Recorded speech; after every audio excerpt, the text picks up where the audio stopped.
మీకు ఏం బాధ్యత ఉన్నది, మీకు ప్రజల పట్ల ఏం ప్రేమ ఉన్నది, మీకు తెలంగాణ పట్ల ఏం నైతికత ఉన్నది అనేటువంటిది మేము అడుగుతున్నాం.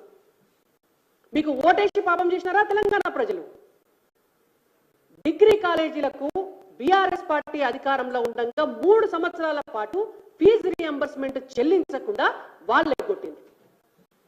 వాళ్ళ తర్వాత అధికారంలోకి వచ్చినటువంటి కాంగ్రెస్ పార్టీ ఎన్నికల సమయాల్లో మేనిఫెస్టో ఒకటి రిలీజ్ చేసినారు. ఆ మేనిఫెస్టోలో చాలా క్లియర్గా చెప్పినారు, మేము అధికారంలోకి రాగానే పాత రీఎంబర్స్మెంట్ పైసలన్నీ చెల్లిస్తాం, 3 నెలలకు ఒక్కసారి రీఎంబర్స్మెంట్ పైసలు కాలేజీలకు ఇస్తాం, ఇంకా అవకాశం ఉంటే నెలకోసారి ఫీజు రీఎంబర్స్మెంట్ పైసలు ఇచ్చేస్తాం, మిమ్మల్ని అందరినీ కూడా కడుపులో పెట్టుకొని కాపాడుకుంటామని. సిగ్గులేదు మీకు కొంచెం కూడా?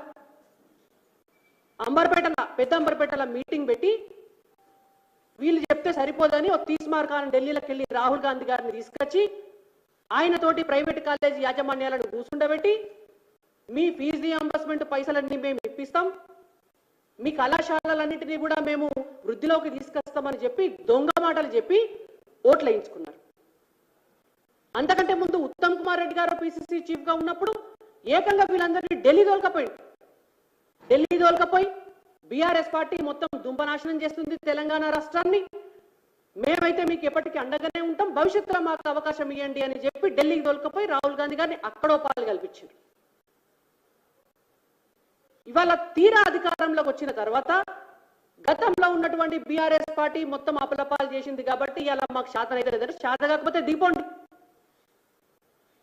మీకు చేత కాకపోతే, మీకు ప్రభుత్వాన్ని నడప చేత కాకపోతే, మీకు తెలంగాణలో ఉన్నటువంటి విద్యా వ్యవస్థను గాడిన పెట్ట చేత కాకపోతే, మీకు పిల్లలకు పరీక్షలు పెట్టేటటువంటి చేత కాకపోతే దిగిపోండి గవర్నమెంట్లకు వెళ్ళి.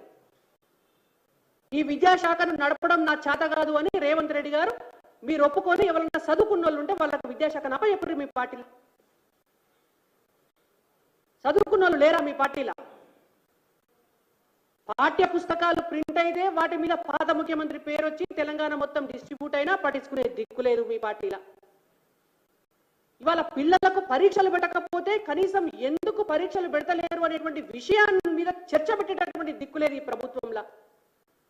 1,00,000 మంది విద్యార్థుల భవిష్యత్తు గాలికి పోతుంటే ముఖ్యమంత్రి దేశాలు పట్ట తిరుగుతున్నాడు.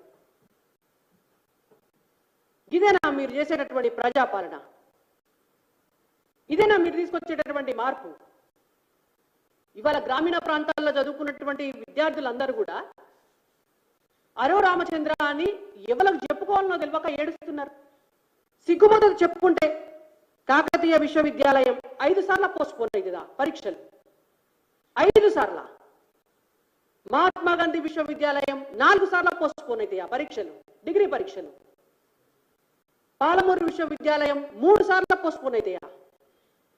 శాతవాహన విశ్వవిద్యాలయం 4 సార్లు పోస్ట్పోన్ అవుతాయా? తెలంగాణ విశ్వవిద్యాలయం 4 సార్లు. ఇంకా ఏం తెలియదు, అసలు ఈ పరీక్షలు పెడతారో తెలియదు,